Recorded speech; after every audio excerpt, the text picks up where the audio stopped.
Welcome in, everybody, to another episode of Scurry and the Scrub. I'm Matt DeMarinis. That's Jordan Scurry. We are your hosts, as always, coming in with a new episode tonight. We've got the newest Creighton men's basketball recruit, Ben Shtolzberg. Is that how you say your last name? Yep. Probably should have Shtolzberg, asked yeah. that before I started recording. But he's the first verbal commit for the 2022 class. And he was kind enough to be generous with his time tonight. So he's in Cali, so it's 5 o'clock his time. I'm in Nebraska. It's 7 o'clock my time. And Jordan's in Boston. It's 8 o'clock his time. So we're bringing We had to get him on, though. bringing the whole country together here to do Thank this you. for you guys. Appreciate you for your time, bro. Thank you for having me. Yeah, it's gonna be. So we got some topics for you, Ben, and then we opened it up for a little fan Q&A at the end. So some fans submitted questions. I think we only got one that's an NCAA violation, so we'll just cross that off and move on past that one, and we'll just ask the rest. We got some good ones. So yeah. What qualifies as a violation? I don't know. I actually don't know. I'm not sure. What's that? You can't ask certain questions? Well, I don't know if it's a violation. It just seems like it might be one. The question was we just steer away from anything or might not be.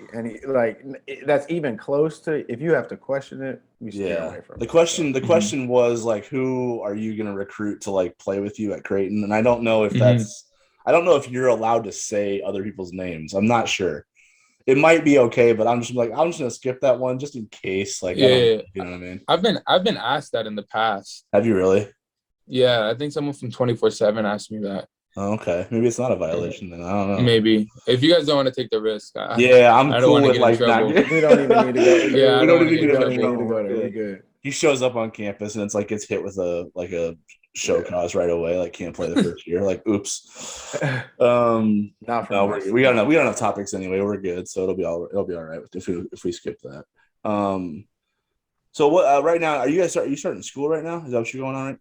I start this Friday. I start, so I got some summer homework I gotta get done. So, yeah, I'm kind of procrastinating a little bit. And you go to Notre Dame is the name of your high school, right?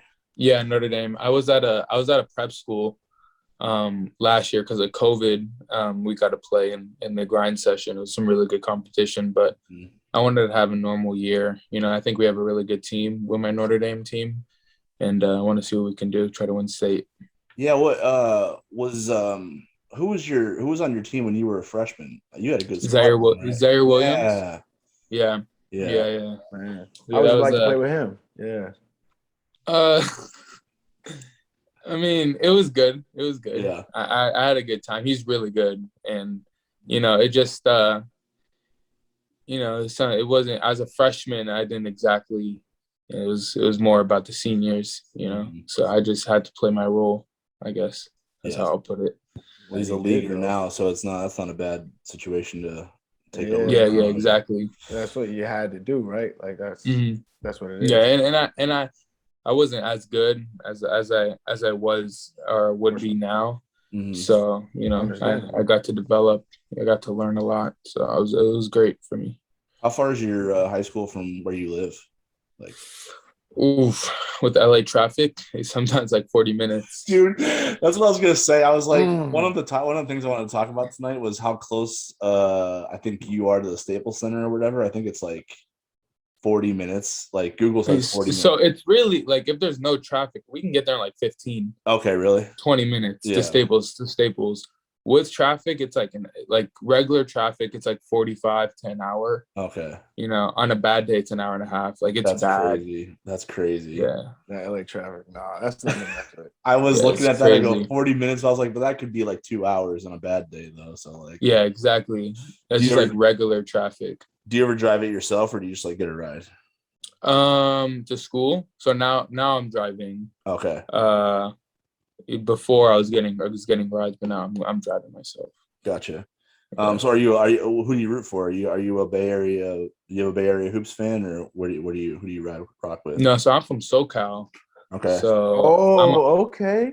I'm a Lakers fan. Okay. Yeah. So I live in like the valley of LA. I'm a Lakers fan all day since I was born. Okay. Yeah. So now the Kobe makes sense. Now the Kobe in the background. Yeah, it kind of makes sense, right? For those just on SoundCloud, you can't see, but Ben's got a dope pic of Kobe in the background, and that makes sense now. Lakers fan. Yeah, exactly. So were you cool as like a Kobe guy? Like, wait, I'm gonna with no, you're good. You're good. It's a family podcast too. As a Kobe guy, were you like cool with LeBron hopping on? Like, were you okay with that right away? Was that a seamless transition for you? Or I mean, I want the Lakers to win, so you know, LeBron's probably one of the best ever. So I'm not like holding grudges or nothing. Okay. Yeah. I like how you said probably one of. Does that mean you are not in like the LeBron is the GOAT? No. Okay. I'm a Jordan guy. Yes. I love when I win this. I'm sure you're happy because I see the two things you got in your background. Yeah. There's no way you're a LeBron guy. No. Jordan's the LeBron guy on this podcast, and then if we have a guest on, that's the tiebreaker usually. So yeah. We can't really even get into this because we need to have like a one full podcast where we debate it. But really, you gotta put me on because that. if we start debating it now, it'll take up the whole podcast. Yeah, we like to ask our guests, but it's really hard not to get into it with him. It's really hard. It's very difficult, but it's okay. I'm compiling a list of the Jordan guys that we talked to, so I'm ready whenever Jordan wants to make this happen. I've got the guests to invite. Who has more? I would think of the younger generation, it's more LeBron. Yeah. Right? See, it's hard to find Jordan guys with like current players. It's hard. Yeah. So like I'm not like if I were to do it right now, Jordan's got me outnumbered. He knows way more LeBron GOAT guys than I know. Like, you know, really? old heads that will rock with Jordan still. So just Jordan would have never lost to Dirk.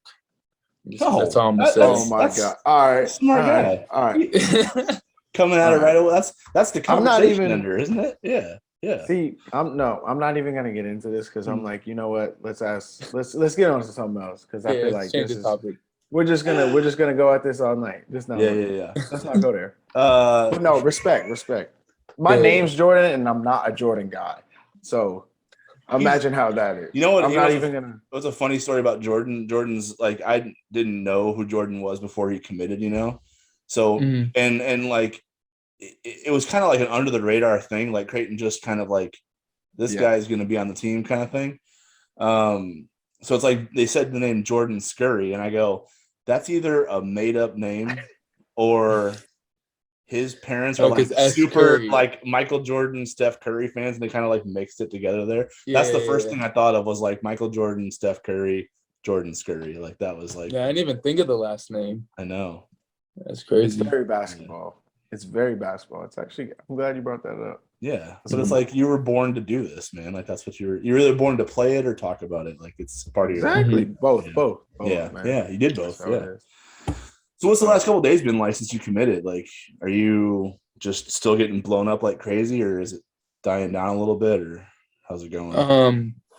So it's when I committed, it was crazy. I mean, the weeks before with the coaches, like I was getting FaceTime like twice a day from each school. Like it kind of got a little overwhelming at one point. And then when I committed, it was kind of like a burden lifted, I would say a little bit. And then, you know, that day and then the day after was crazy. But I kind of try to just stay off my phone, work out, you know, didn't want to get caught up on all that. So that was about it. It was insane though. Yeah. You guys got a crazy fan base. That's for sure. I saw some crazy shit. Like someone, because I put, let's get this natty, right? And then someone put, I think it was another fan, he's like, you're never gonna get that at Creighton. And then and one of the Creighton fans says, your mom was saying something different last night. Like I was like, whoa. Oh, okay. So that was crazy. It spiraled out of control quick on that. That's not cool. Yeah, it's not cool. That's why like when you tweet stuff, you just gotta like send it out there and then like delete the app or something. Like off your phone. Tweet it out, go work out, bro. Exactly. That's exactly what I did. Yep. Yeah. My mom was the one who showed me that. She was like, this is kind of inappropriate. And I was like, you're gonna get that. It does get like that. The mentions get wild. Yeah. It gets wild, but to the other extent, there are some real ones out there that are like real supporters of even like our podcast and just real Creighton basketball that are very excited for you to have committed. So like, Mm-hmm. I hate that happened. Like even just that there was that negativity around it. Mm-hmm. But just know there is some real like good. Yeah, of course. And for me, always like, gonna have your back for sure. For me, like it doesn't matter. Like I'm gonna earn it No, of regardless. course. That's what I'm planning on doing. Of course, but just being in high school, like you don't deserve that type of negativity. So put nothing into that, man. You know what I mean? Yeah, exactly. Yeah. You're not the first person to like the Creighton Natty thing is kind of becoming more of like more recruits are saying that more and more. It sounded crazy. Like if Jordan came in and was like, let's get that Natty, of like, all right, Jordan, they don't even like like relax. They'd be like, yo, chill, calm down. I think, but it feels like more within view at this point. You know what I mean? Because they like over the years, you guys have just gotten so exponentially better. Yeah, especially this past year. Like you guys, like it was like you guys had a real chance, you know. And then with the recruiting class you guys got, it's like this is not just a one group thing. You know what I'm saying? Mm-hmm. So if you guys like the momentum is there, you know, the system is there, and it could be some great things, I think. Yeah, that's one thing I wanted to bring up too, because obviously you mentioned that recruiting class, Mm-hmm. so they've got some acclaim coming in, right? There's some inherent pressure with that because they are the most like there's not even a Creighton class that's comparable to this one in terms of its prospect rankings and whatnot. But you're an unheralded dude right now. And I know that some of that has to do with the COVID thing, the COVID year, because it was tough for evaluators to see you. Mm-hmm. But I was watching the EYBL games on Synergy, and I'm just like, so I watch your games on Synergy, and then I go to like Rivals, and I go to like 24/7 or ESPN, and it's crazy, right? I'm just like, are you all blind, wild, or have you just not been out there? Wild. Like, what's going on?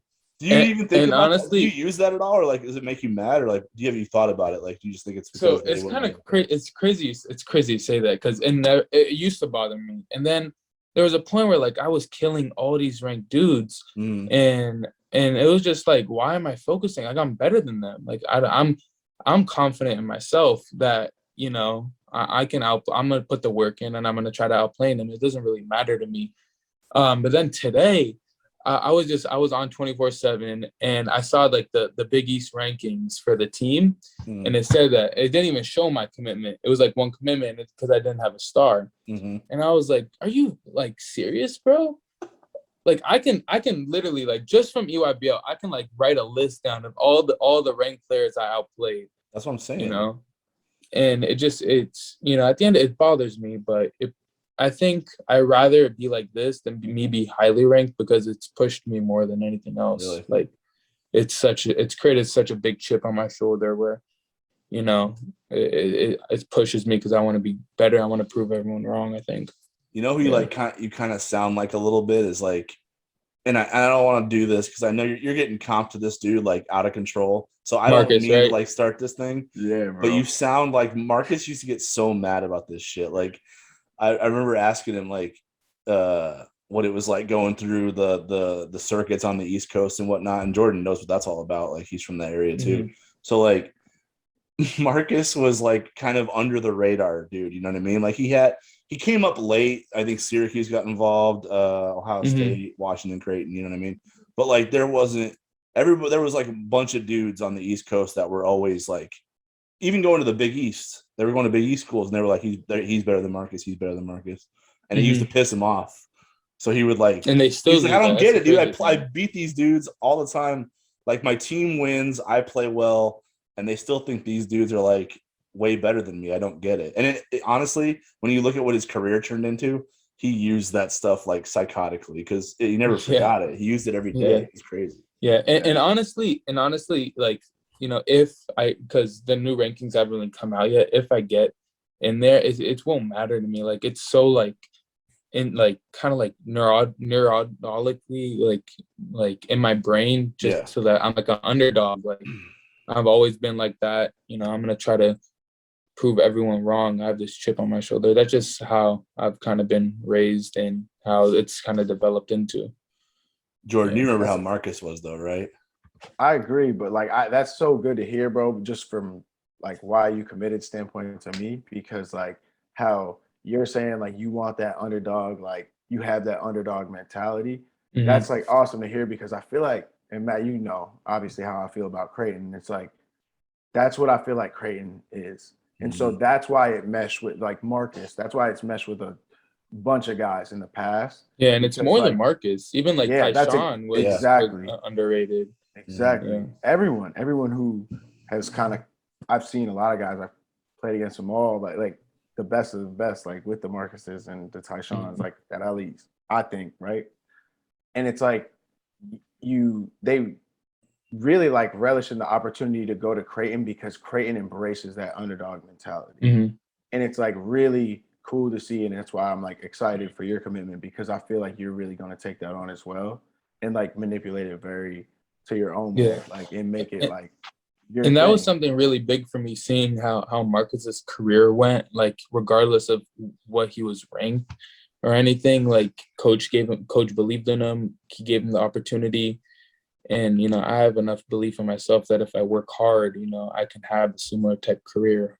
So, you know, seeing how the track record of these guys coming to Creighton and, you know, developing into pros, that meant a lot for me. Yeah, it's like, I mean, the one thing about Creighton is like, it feels to, and I'm not like, I haven't grinded through Creighton like, you know, a Jordan or a Marcus have. Like, I just look at it from coming in an outsider's perspective, but it looks like, it always feels like a place like it's its own little world a little bit, you know what I mean? So like you can come in, like Marcus can come in from Boston, you can come in from Cali, Ty can come in from North Carolina, like, and you can just like immerse yourself in basketball and class and like do your thing, bro. And like 24/7 access to the gym, so you can grind all you want and get your work in, and then like you build yourself up to what you want to be. Essentially, it's crazy. Yeah, that was important to me because I went on one of my visits. Talk to us about your visit. Tell me about how your visit went. Like, what'd you do? So it was outside. It was in the summer, so there wasn't anyone there. But it was you know, got to watch practice, talk a lot with the coaches, with the players. I got to work out. I mean, I wanted to work out, so I asked them. And that was about it, you know, to do the tour and the facilities and everything. Where'd you go out to eat? We went to, there's one place called The Plank. The Plank? You know, yeah, that place is good. Really? So yes, it was crazy how that went because actually, weirdly enough, they have good seafood. If you it had good seafood. Yeah. Crazy. In Omaha, Matt. I found a place. Anyway, go ahead, Ben. And I know how you would be on like from like you would be you have trust issues for sure. So yeah. With seafood for sure. It's a coast thing. But Ben, go ahead. Yeah, so we went there and the coaches started ordering like alligator, oysters, mussels, stuff I've never eaten before. And so, you know, I was with my parents. I was like, you know what, I'm on my visit. I'm gonna try something different. I have all of it, right? I go immediately to the gym to work out. I'm like halfway through shooting and I have the worst stomachache in my entire life, bro.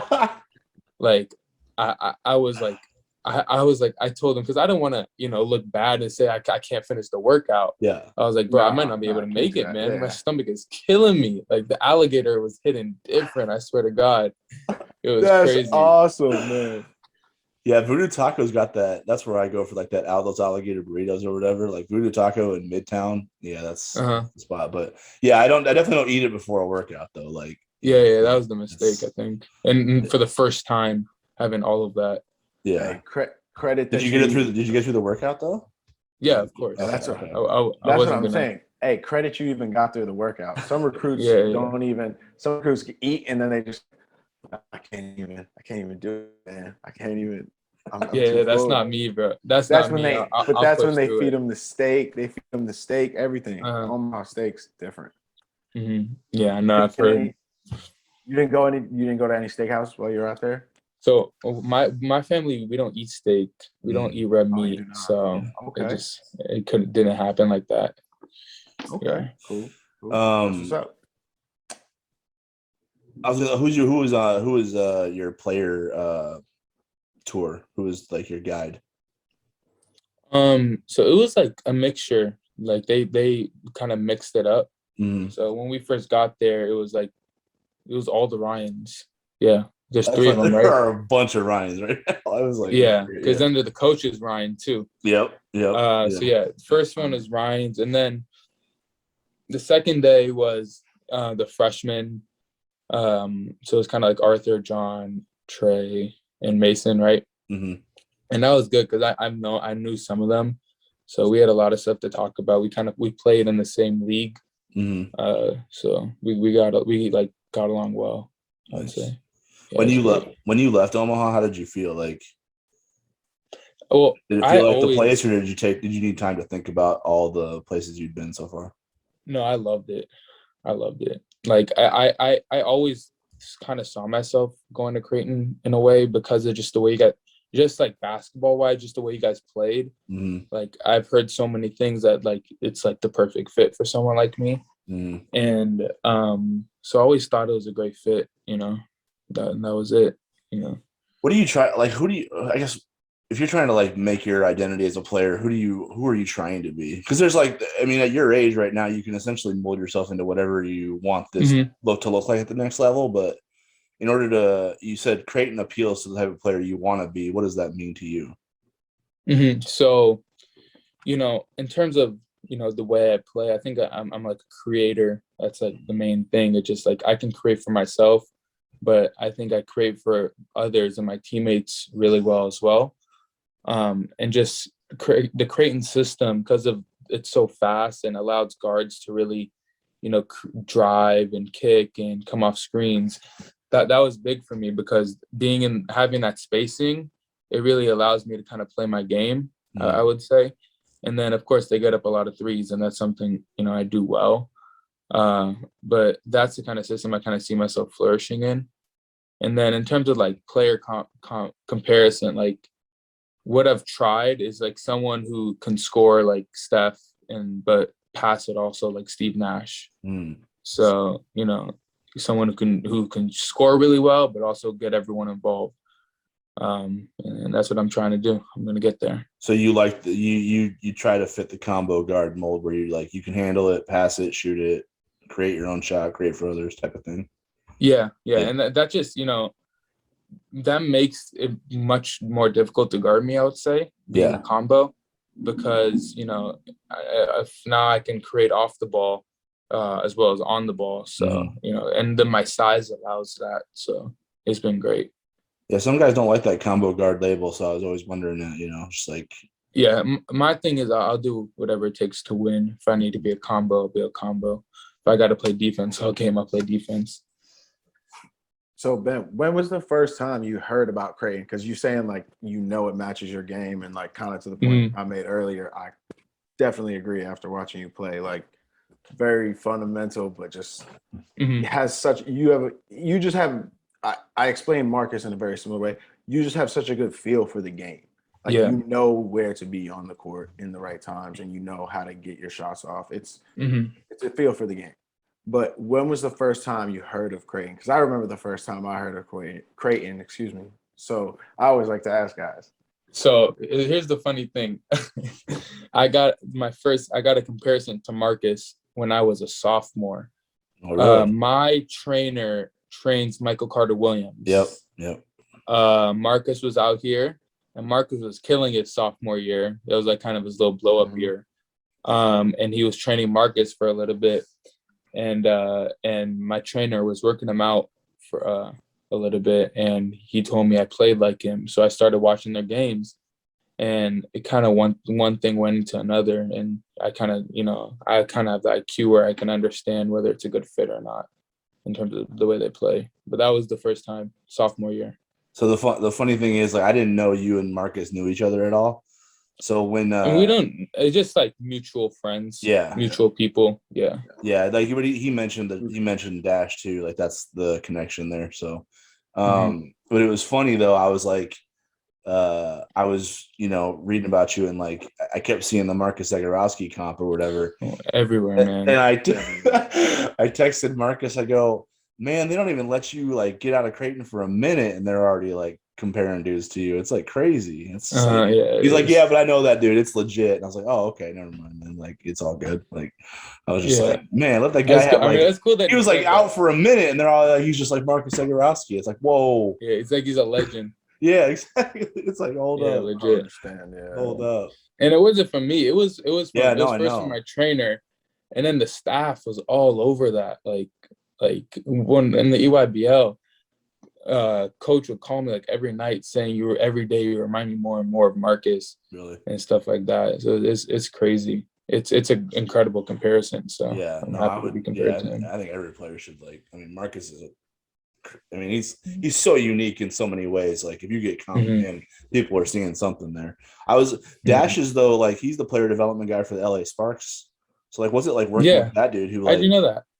Man, I do my research. You do your research. Yeah, I got the little shirt on too. Yeah. Oh, there you go. Oh, okay. Rep the All gear. right. Rocking yeah, he's the player development guy for the LA Sparks. He any high school player who really is someone kind of works out with them. Amari Bailey works out with them.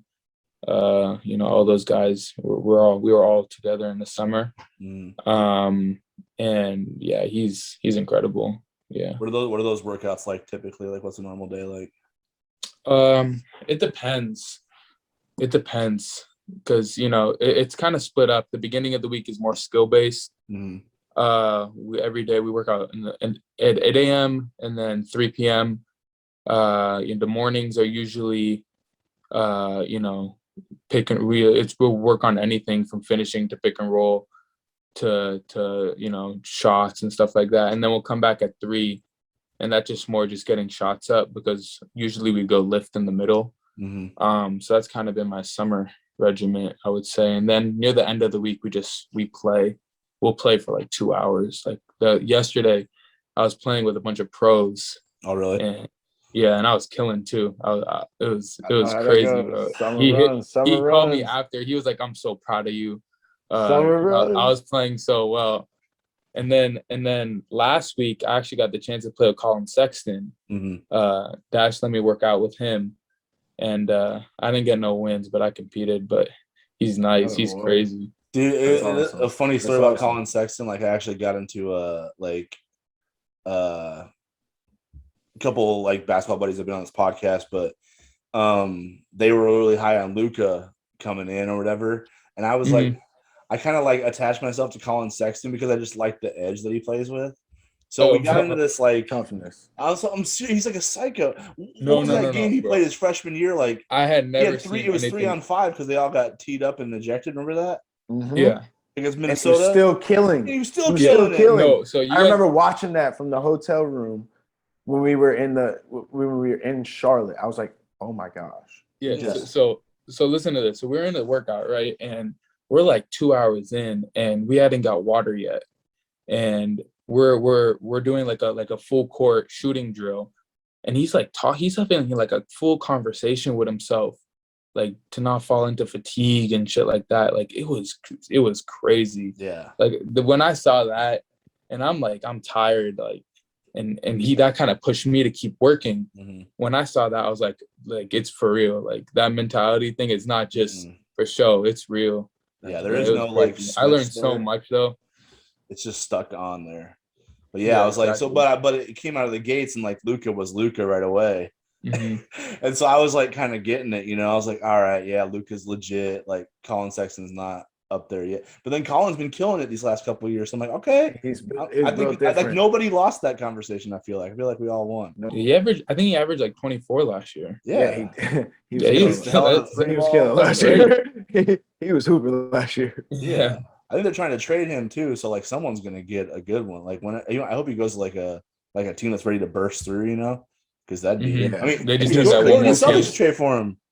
Man, talk about it. Yeah, talk about it. That could actually do something. You got the Celtics rental with Schroeder. Yeah, he's a Celtics. I'm a Boston sports guy. Yeah, I can tell. Yeah. So you don't like reluctant Boston. No, matters. Kobe. Love Kobe. Kobe was one of the coldest to ever do it, man. Like I have utmost respect for Kobe just because even all the years he competed against Boston, like I was always like, Kobe, those years that was prime Kobe. I'm like, Kobe is. I was like, he's all those years growing up. I thought he was the second best. Like I always was a him guy. Like, and then LeBron took it over. But anyway, but I have the utmost respect for Kobe just because he was killing in his prime years, or in some of my like younger years where I was like developing. when you were like becoming a basketball fan. Yeah, that I could really appreciate sports, and like because it was like middle school, like that's that 10 to 16, high school even. So Kobe was the man. So even though the Lakers, as a Boston sports guy, Kobe was the man. Yeah. We get an 18 this year, so y'all not gonna be number one no more. I'm a LeBron guy though. That's the problem. Like I can't even be. I'm a reluctant Boston sports fan because I'm a LeBron guy, and I'm like, yeah. Oh yeah, that's right. How does that work? It doesn't. It doesn't work. That's what I mean. It doesn't work at all. It doesn't. Yeah. I'm an anomaly. People hate my sports fandom. It's all right. Yeah. Because if LeBron wins one more ring, like, can you say he's not the GOAT? Like, because that's the only thing Jordan really has on him is rings. He can win 5 more for all I care. I don't change shit. But see, then your GOAT conversation isn't a GOAT. Your GOAT conversation is then actually like impact of the game. Yeah, that's what. Right, you understand how it goes. See, I've explained that to him on. Michael Jordan had the most successful Nike campaign ever. But he won though. Like it's not like it's. There's one thing about marketing. It's not just a marketing push. He was the first NBA global superstar. Yes. LeBron exists because of him. Kobe exists. Kobe exists. I don't deny that. I don't deny that at all. His greatness like spawned like the game on a global scale. That's ultimate greatness. Like you can't see no. So LeBron can win as many Larry O'Brien as he wants. It doesn't change anything, right? Ben, this is where I got this. No, yeah, we got to change. We got to change. This why. See, thank you, Ben. This is where I got to cut him off because I'm like, I'm not cutting anybody off. I just Ben, you guys said you guys wanted to not get into this. He's arguing greatness, but there's no definition. Like, how is that a definable quality? Jordan. I mean, how do you define greatness? Are you defining greatness by on the court or like his influence? I would say both, because these are the questions I asked. Both, because it's impeccable in both regards. He's 6-0 with 6 Finals MVPs. I mean, that's why he's the GOAT. Yeah, that's why he's the GOAT for like Ron's not in terms of like on the court and then off the court. All right. Anyway, I don't have to argue this, Matt. So Ben, this is what I put on. I don't have to argue this until LeBron's done playing. I don't have to argue this. I don't have to. LeBron's not done playing. LeBron's not done playing. I mean, it's okay. We'll get there. So we'll get there. So you tell me if he wins like Russ and AD, you're gonna be like, oh man, that's something that Jordan never did before. Like, what does that matter? Why would I say no difference whatsoever? That doesn't even sound like something I say. No, but that's what I'm saying. Like it makes. Ben asked the question. I would just be like, if they win with Russ and AD, it doesn't matter. It doesn't. But that adds to this. That adds to what he's done. Like, all right. Anyway, so not to get into all this. He felt the L coming. Welcome to no.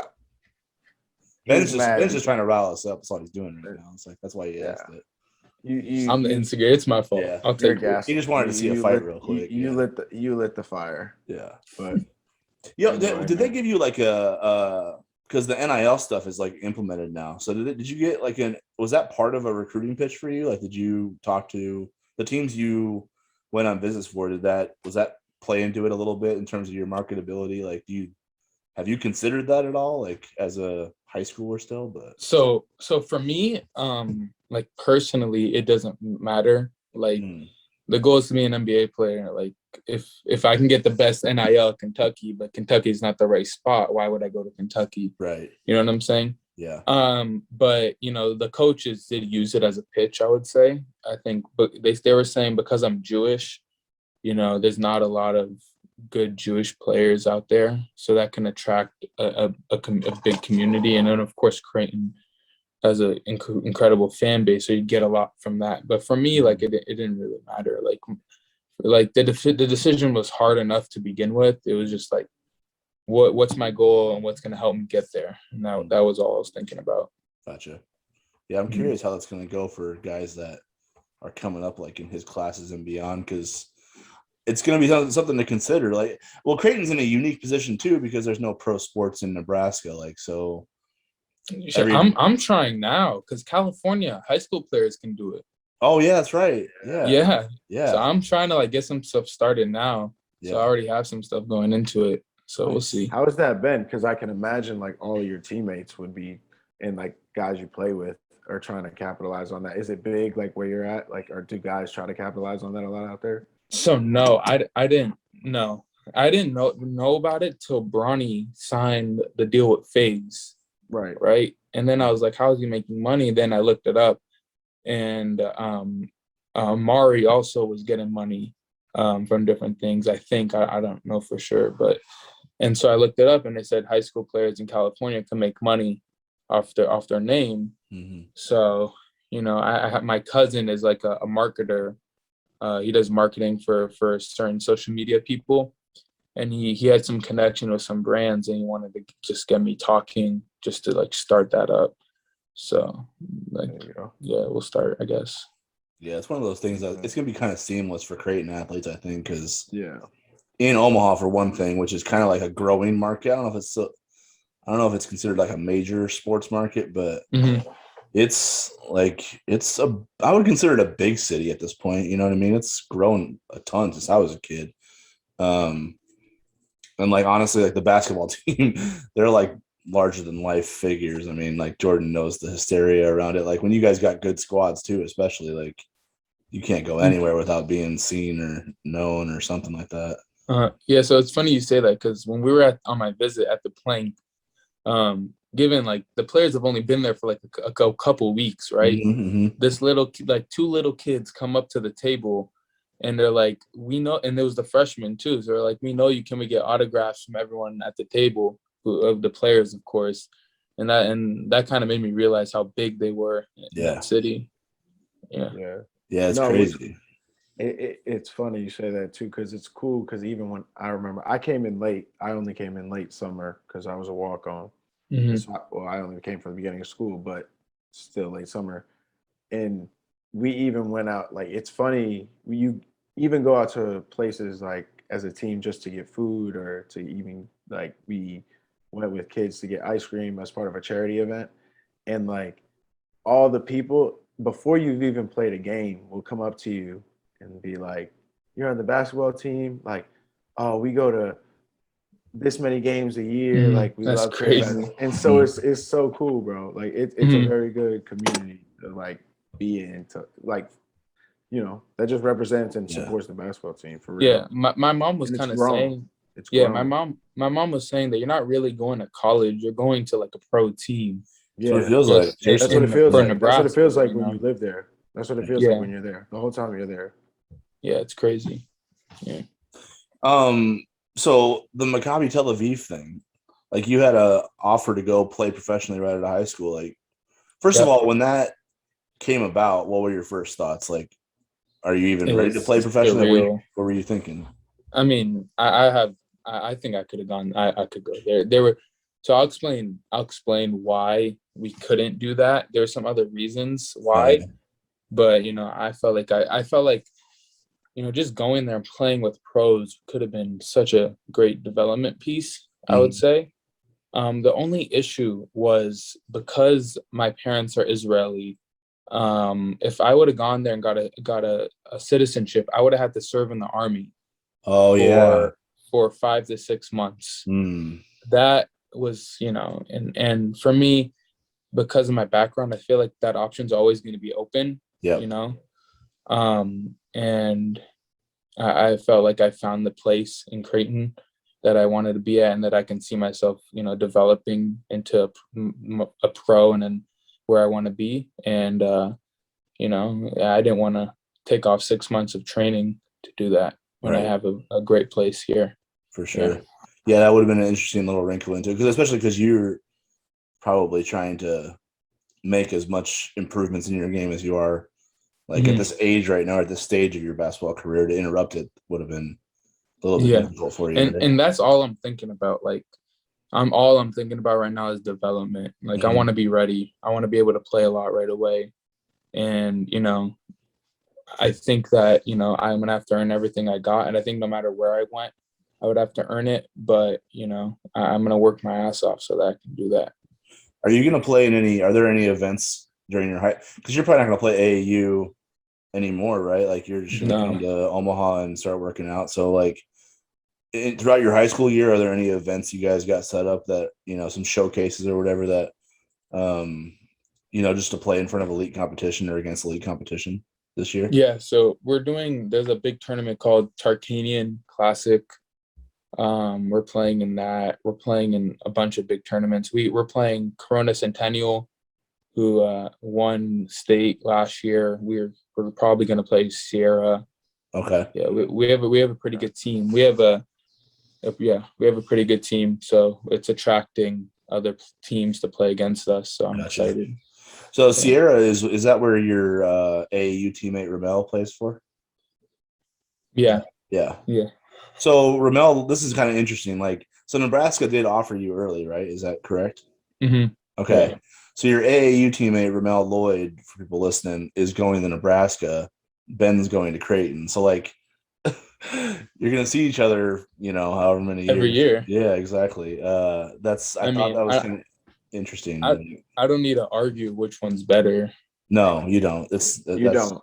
You already committed. It's fine. It's more lopsided than the Jordan LeBron argument, honestly. Yeah, exactly. There's too much in the bag at this point.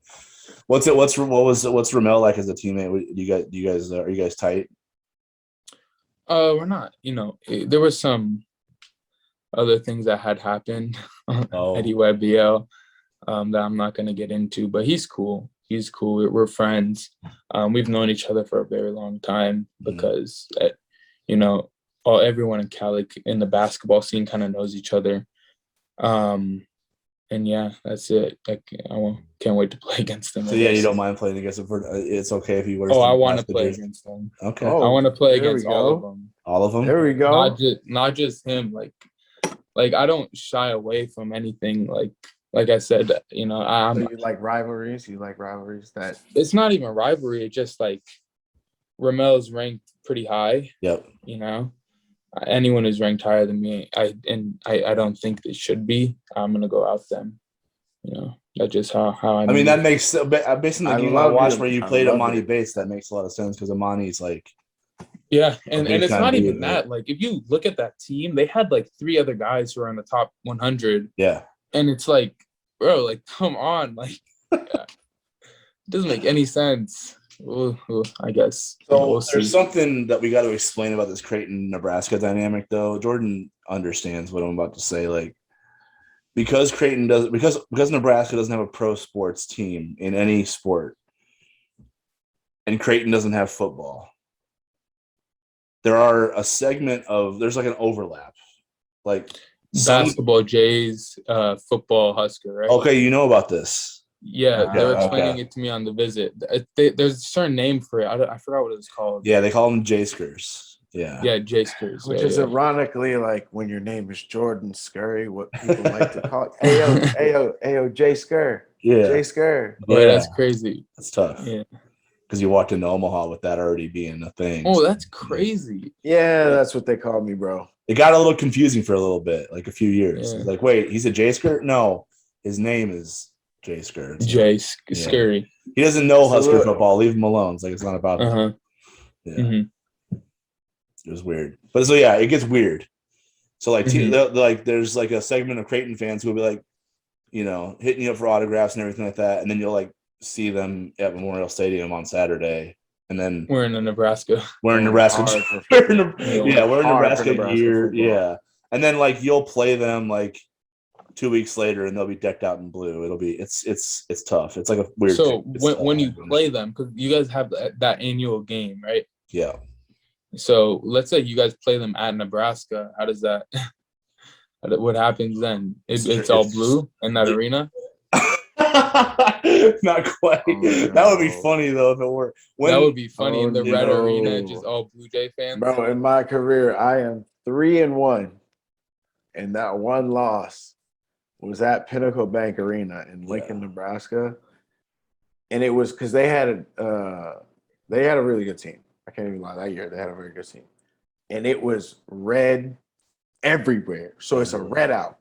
And it's just like, and you walk onto it, and it's very, Nebraska's a classic, like, Big 12 old school gym, and you play. It's like a big wooden gym. It feels like it is.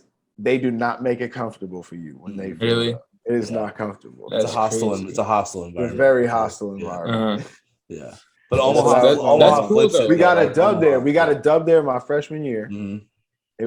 That was crazy because it was the same thing, but we were just equipped that year. Yeah. Junior year, didn't really have it. It's okay. Yeah. But it flips in Omaha though. It goes back blue. So like it's they like Husker fans do get to that game or whatever, and the media contingent like is way bigger. It's so much bigger. Some years it's not that big of a game, honestly. Some years it's just like, oh, it's just like they're playing at this point. But it's just the fan bases are so good that they do get into it. Yeah. So Jordan's senior year, what makes it fun. It makes the atmosphere fun. Yeah, Jordan's senior year, Creighton got up 42-9, like right off the jump. Like, so it was just a party, and there was nothing left to do. That was payback for junior year, right? Yeah, that's right. They got it. Yeah, exactly. Yeah, they came out. You know how it is. They came out different. Exactly. Like Ty and I think Marcus dropped a 30-piece. Like Ty was going crazy. Mitch was hitting bombs. Like it was over in like 5 minutes. It was real bad. Was that last year? No, it was 2 years ago. 2 years ago. Yeah, Marcus dropped a 30-piece last year too, I think. No, I think it wasn't 30-piece, but he cooked him last year too. So yeah, Marcus lost as a freshman, and he didn't like that. He was mad about that. So like, I can imagine. Because if I lost as a freshman, I would not. Yeah, you know how it is, right? It's like personal exactly. the rest of your life. As long as you're alive, it's personal at that point. So yeah, exactly. He's already taken notes on who's ranked ahead of him, and he's got a hit list. I love it. I know. Yeah. You're gonna see that one day. It's probably like it just rolls out. The thing is, and this is why it's crazy that I feel like him and Mark, like the comparison between him and Marcus, because I know Marcus is such a humble dude, and he would never really like tell anybody else really. But I bet you Marcus had a hit list too, no doubt, because he was the type man. Like I grew up playing with Marcus, bro. We played expressions together, UIBO, and like. Since a young age, he was always just like you're saying, like that underdog mentality. And so he was always. And also with Mike being his brother. Right. It always motivated him. And just like his dad was our coach for expressions, Z. Shout out Z, my guy. But he always had that just internal motivating factor about him that was just like, none of these people you say that are better than me are better than me.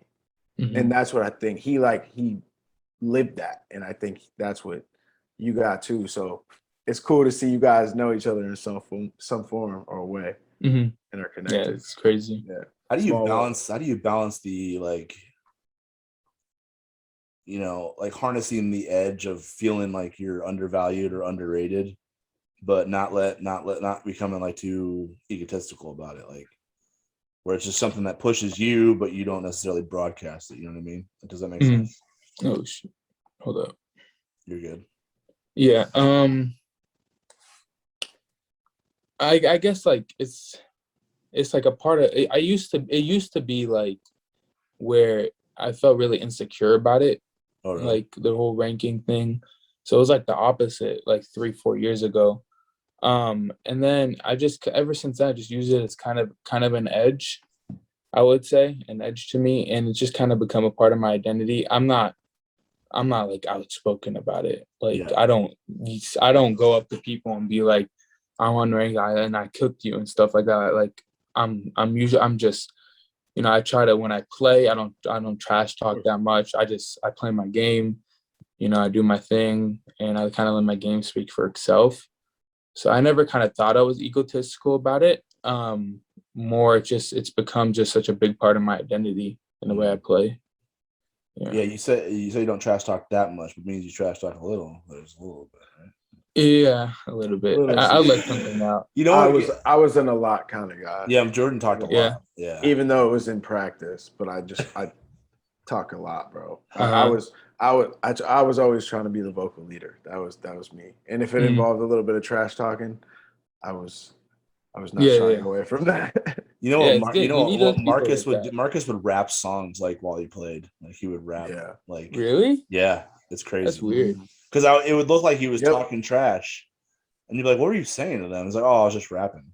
Like what? That's crazy. Like, that means he means he's like in his own in zone. a different Yes. level, on Yes. a different level of Yeah. tuned in. Like that means he's not even thinking about you right now. Like No. he's working you and he's not even thinking about it. Yeah. If That's sick. you ever watch the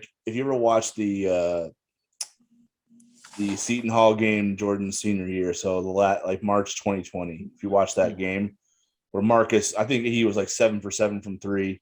And Quincy McKnight, the dude who was guarding him most of the time, was like a legit defender, like one of the best in the Big East.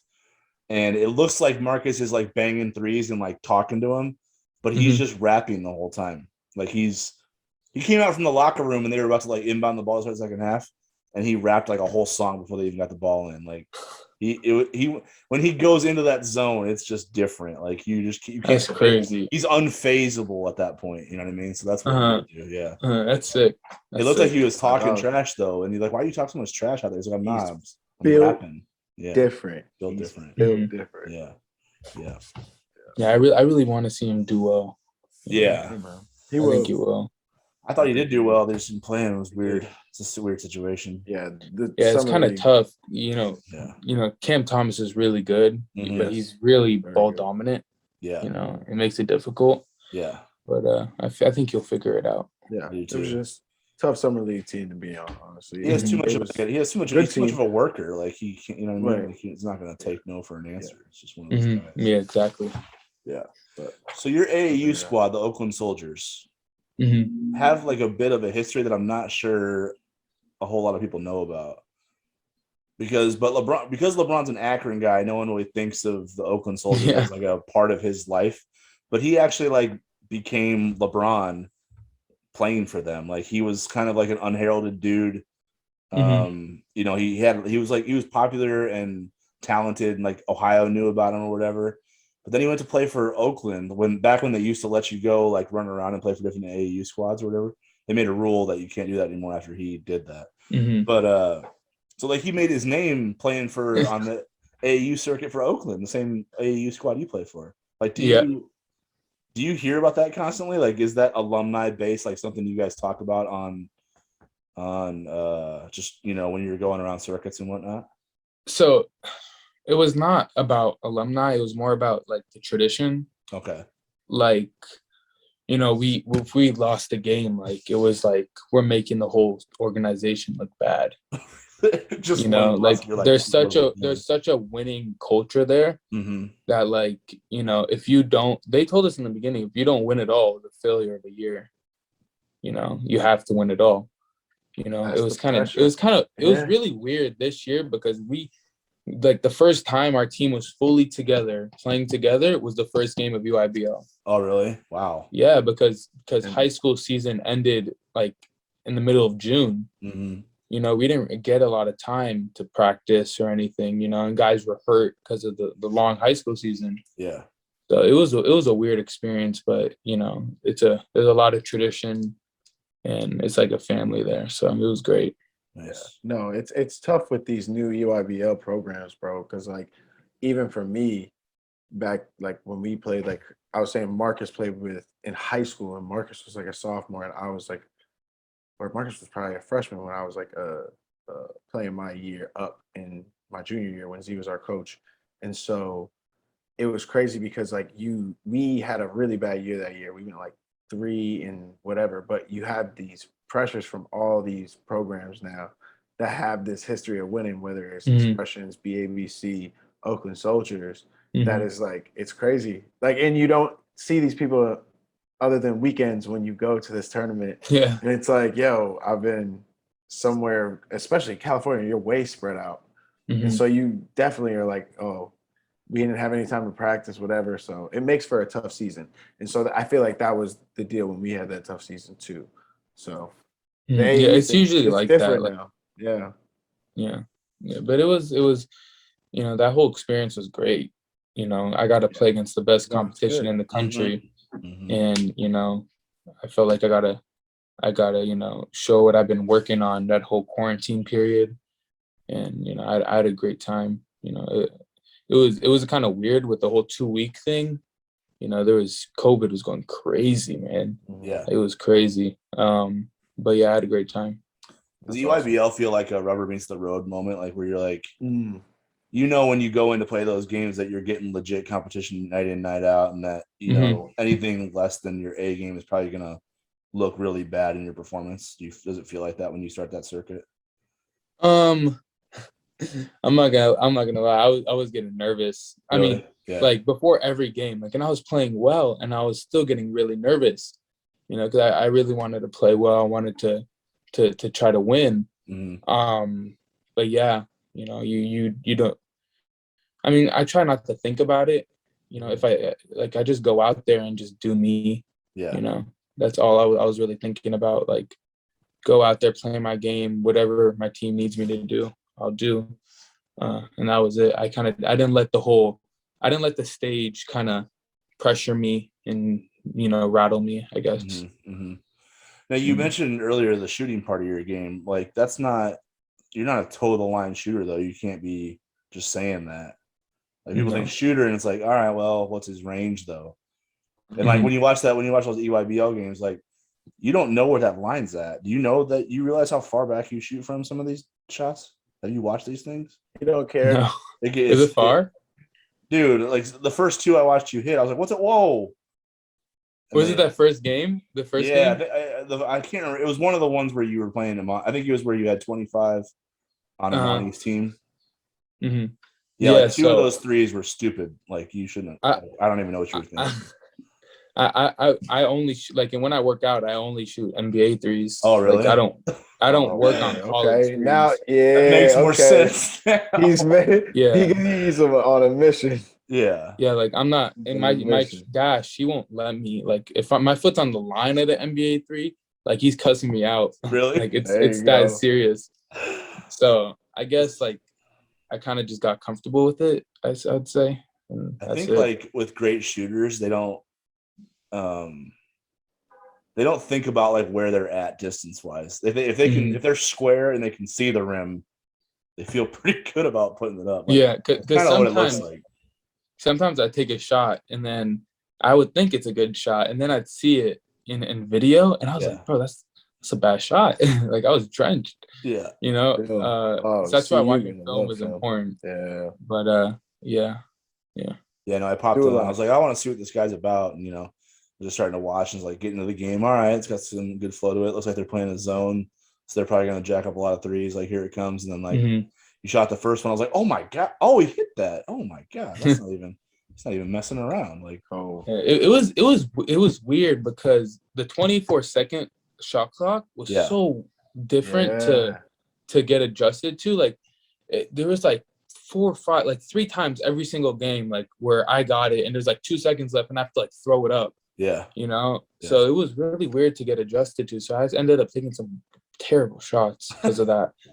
Like, I'll admit it. Some of them went in though, man. So I like, okay, all right. That's if you can hit that. That's where honestly, wherever you can shoot for. It's like Steph and Dame have like changed the like culture of basketball in terms of what a good shot is. Like, a good shot is whatever you can hit. It's whatever you can hit. Honestly, like they just come across half court and they're like, I'm feeling good. Like, I mean, you got to make it though. Yeah, because if you miss it, you got to hit some. Yeah, for sure. Yeah. Like, I don't know if you know Mitch Ballack at all. Did you watch him at all? Like, he's just. When you said that, you said Steph, Dame, and I said in Mitch Ballack. Oh yeah. So I was watching. My dad was watching the game versus Gonzaga like 3 years ago. You know what I'm talking about? Yep. Yeah, and he pulled it from like the logo one play. And I was like, bro, this guy's different. Like, he can really shoot it. Like, no, he got it. He's throwing it up. He was like Duncan Robinson. It was crazy. Yeah, Synergy's got like shot charts so you can like map out where he's at on the floor. It's like when you do Mitch's shot chart, just like start at like 30 feet and move it. He shot like 15 threes from 30 feet last year and like hit like 7 or 8 of them. It's crazy. Like, that's not. He's not a normal shooter. It's not at all. So yeah, love when he pulls from the logo. But he would shoot it from there. every day after practice. Mhm. That was his practice. Yeah, it got crazy. Let's get into fan questions a little bit. Wrap this up. We got quite a bit of them.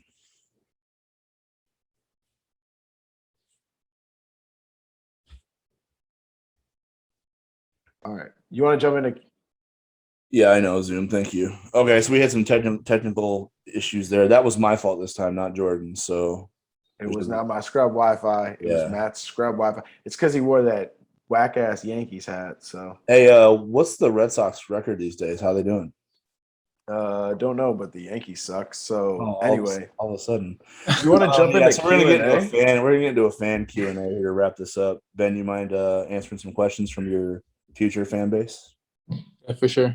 All right. Oh, that's a good one. I didn't see this one yet. So yeah, we're gonna skip the potential NCAA violations. So we'll just go into. No, of course. First one is okay. Did the uniforms play any factor at all in the decision? You committed with the pick of the Baby Blues, absolute fire. Like how much of it? 0.5%, a little bit higher, a little bit less. Like none. Zero. I mean, like you guys got great uniforms, but it was zero. Right. I mean, I put in the edit. That's because that was the pick. That was the jersey I wore on the visit. Yeah. So I just used that. But yeah, it doesn't make a difference. All for right. me. Actually, now that we're on this topic, it's a quick segue. I have to ask my question. What jersey number do you want to wear? 1. Ooh.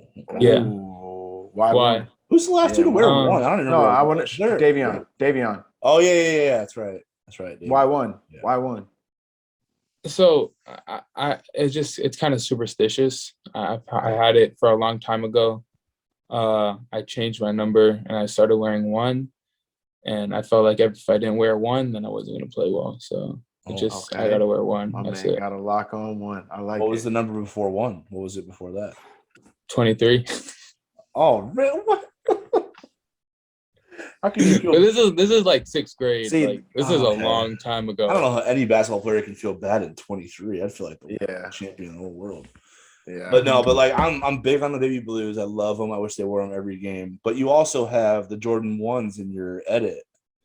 And I was like, that's a dub. Like That's sick, right? He's got the Baby Blues and he got the Jordan 1s in the background.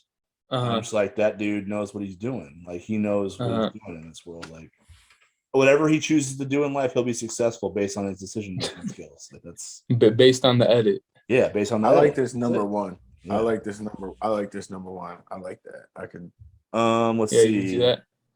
All right. What is one basketball related thing that you want to improve on prior to enrolling? That's a good question. Well, I want to get better. I want to get better at everything, of course. But one thing I'm really focusing on is just my body a lot. Getting more athletic, more explosive, faster, stronger. Anything that has to do with my body, I want to develop that and get that as close, college ready as I can. Gotcha. That's the biggest thing, I think. And then everything else is just like keep learning the game, of course, keep getting more skilled. But focus on the body right now. Are you a hoop head too? Do you watch the game as much as if you're not playing it, are you watching it? Is that kind of what it is? Or Yeah. I watch a lot. I watch a lot of games. How much have you watched of the Big East? I watched a good amount. So, my high school coach was big on style of play, and I got recruited by Xavier and Butler, and Creighton, of course. So, my Dash actually has a Synergy account, and he lets me use it. So I went on the Synergy, and I kind of just watch him play. So I got to watch a bunch of different teams. So I got to watch a bunch of the Big East, I'd say. Gotcha. Yeah. This dude asked like 5 different questions all in one. They like to fit them into the character. So what is one thing you want to achieve personally before you enroll that's not basketball related? It's kind of a heavy question, but that's kind of a good question. Yeah. I mean, I would say just like keeping my grades up. I have to have 4.0. So You All know, you. my dad. Okay.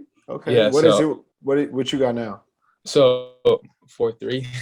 Oh, dang. Okay, we got a team GPA booster. We got a That's GPA right. booster on the squad. Yo, we got a booster. That's what my dad went to Oxford in England. Ooh. So it's like you know. wait till the Q&A to drop the. Wow, you waited That's- all this. You have to get good grades in my family, but the priority is basketball, awesome, of course. bro. And I think like honestly, like that's like one of my biggest accomplishments. Like I'm taking all these APs and stuff, and I'm also working out all this much and performing in basketball. I don't think a lot of people can do that, you know. So that's been a big thing that I felt like I personally accomplished. I mean, I couldn't do say either that, of those and things, then so that's a fact. Like, yeah. No, I didn't get the 4.3, and I didn't play basketball, so like, I got none of that. And it's bro. You have no idea how hard that was, but I can't imagine. Yeah, bro. And then I'd say just spend time with my family. You know, I'm going away from home, so I want to spend as much time with them as I can. Yeah, if your dad went to Oxford, you probably have more pressure to be like a 4.0 student than a basketball player. Honestly, like that's not even. That's serious. I mean, as I've gotten really like developed in basketball, it's become less pressure, less and less because I'm not going to college for academics like that. Yeah. It's more basketball focused. But in my early life, it was like if I didn't get a 4.0, you're not playing basketball. Oh, really? That's not even a question. It was, 4.0 or you're going to be studying in your room every night. So and I wanted to play ball, so I did as much as I can so I can get that. Yeah, when you get to Creighton, we might have your dad on the podcast too with you and just like try to get smarter real quick. He'd be a fun guy to talk to. But yeah, I bet. Yeah, he'd be fun to talk to, I swear. I love it. So the last one is being from California, what went into the decision to choose a school in the Midwest? Like, how did you come to that conclusion? So I said it in the past. It was, the goal is to be an NBA player. So I was just trying to find the right place for me to get to that goal, and Creighton has the track record, the Coach Mack and Ryan, they told me that I was the priority for them. And they kind of, they saw me having a similar career as Marcus did. Yeah. So, all that plus like the way they play, it was like, it felt like something, I couldn't pass up. And, if I work hard and if I earn, the playing time and the position, just like, the players have done in the past, I think I'll have a great career. And that's the plan. Yeah. So, I mean, if Maccabi Tel Aviv's on the table, I can't imagine location wasn't. And I mean, like, anywhere. Yeah, it wasn't. We were seriously considering it at one point. Yeah. And because that would that like you got to play with pros right away, so of course we would consider it.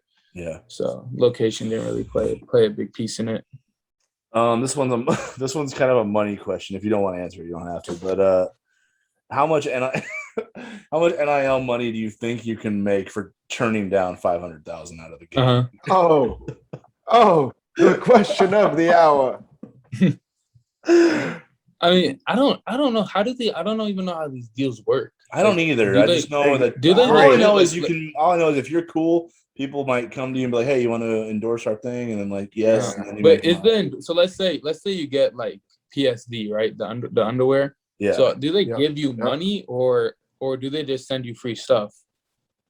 I don't know, but I've heard from two people and it differs. Like some do exactly what you're saying, like they do money for it, but some only actually send you gear. So I don't know.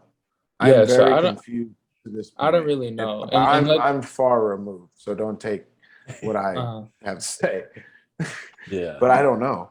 Yeah. And like Creighton's hooked up with like Open Doors though. They're like a local. Yeah. Open Doors is great. Yeah. So that'll open up a lot of doors for you. You'll be all right. Yeah, and then the coaches were telling me they wanted to hook me up with like the JCC and stuff like that. Oh yeah, no, I worked at the JCC. I worked there every summer, bro. I went there and worked the JCC camp. Me, Davion, Damian, Mitch actually worked it. That was my senior year. We had a really good group in the summer. You go down there off season stuff, so you just have your workouts, but for a whole week. we got to go down there and play. So yeah, definitely. There's a lot of good guys out there. There's a lot of they send all the Omaha like University of Omaha guys out there to work the camp too. So it's fun. Yeah. It's good to So get involved. we'll see. I'm not, like I said, I'm not really thinking about that right now. Of course Yeah. not. Of course not. Next question is: have you seen snow before? Oh, that's the other good question. It's a really important. Honestly, it's probably the most important question we've asked all night so far. Like, I've seen snow. Okay. I've seen snow, but have you dealt with snow? Yeah, that's a better. Better way to ask. Have you walked to 6 a.m. weights from freshman hall to your 6 a.m. lift in snow? Are you prepared? No. You got to get ready, bro. How do I get ready for that? If nobody preps you, honestly, just I got you. But you're gonna need. I know we only just started using face masks as a nation, but I was using face masks to go from my freshman dorm to weight room in the morning. So yeah, if no one preps you when you get there, it gets cold, bro. It gets really cold. I mean, I'm expecting it, but like.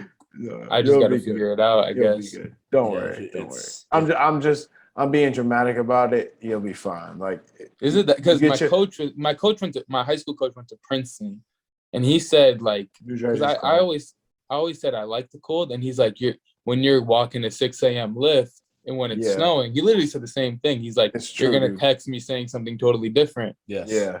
And I was like, you're gonna have those moments, but you'll know how to go about it. Just because it's like you get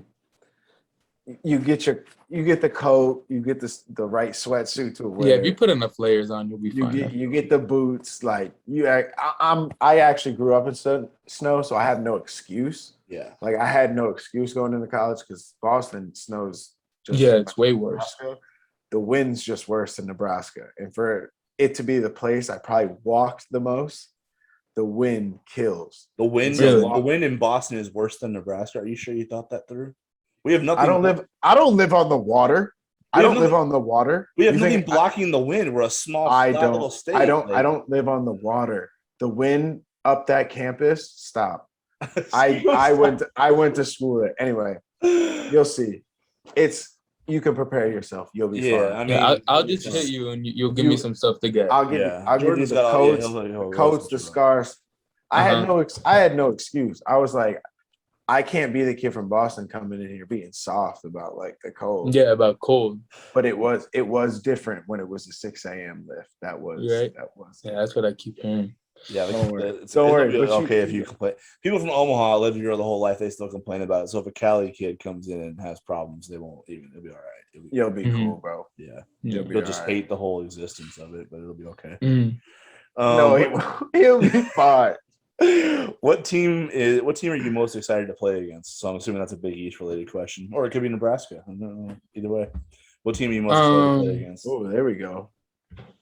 I haven't really thought about that. Yeah, but I'd say Nova, of course. I mean, okay. Who else wouldn't you want to play against? Like they're like, I want to show that we're gonna be better than them in these next years. Nice. Let's see where we at next. So this is our last one. What characteristics would you look for in a great point guard? So like, I guess that's a good question. Yeah. So like, maybe if you're trying to be the evaluator, what do you like to see in a great point guard? Like, what do you want all the characteristics to be? So first, I would say a leader. I think that's a big thing. Like something I didn't realize. You don't have to score or even like create really to affect the game. You can just affect the game with your voice. Like sometimes I learned that because I got hurt. And I was affecting the game just by like telling people screen comings, like different things like that, calling out the other team's plays and stuff like that. So having a point guard who's kind of just like a full extension of the coach, I would say. Mm-hmm. Second is defense. You got to be a dog, and you got to be able to defend any position, I would say, and that's big, and that's something I really took personally, I would say. And then you have to be able to shoot. Like in today's game, if you can't shoot, especially if I'm recruiting someone to go to Creighton who shoots a lot of threes, having a guy who can't shoot really clogs up the spacing because they just won't they'll just help off of them. You know what I'm saying? So you got to be able to shoot. So those are the top three. There's more, of course, but those are top three. I like the order you presented those in because I love the defensive side of the floor, and I don't think it gets like enough. There's just no way to like quantify how like a way to be good at it. You know what I mean? Like steals and blocks, kind of like, bad defenders can get steals and blocks. Like I've seen. People are gonna say I'm capping by saying that. People are gonna say like I'm trying to you say something that I really don't think is true because no one says defense. Right. But I'll tell you, watch. We played Bates the second time. Mm-hmm. Watch the second half of that game, and you'll get why I said that. Okay. All right. Trust me. But I kind of get it from just like how you play and how like I've seen guys who play like you. It's just like you get certain excitement off of defensive stops that eventually turn into an offensive rhythm, right? Mm-hmm. Like so, it's like big stop. You take pride in big stops. You know? Yeah, so and I wasn't like that in the past. It was only till recently. Yep. And I really started liking defense. Yeah. It's not like to say like that offense is easy, but it's like because dudes have to work hard and to be great on that side of the floor too. But like Davion Mitchell, for example, like dude just came out of Baylor, now he's at Sacramento. Oh. This whole summer league, like he was killing people. Dominated defensively. He dominated the whole summer league. They called him off night, Matthew. Yeah, they called him off night. Off night, yeah. That is the coldest. Crazy. That's the coldest nickname in basketball, in my opinion. Like, it's that's crazy. I love that he just shows up and his goal is to shut someone's water off. Like, I heard a story on him that he went to watch the finals just to watch Drew Holiday play defense. Oh, really? Like some crazy like that. Like that's crazy. Different.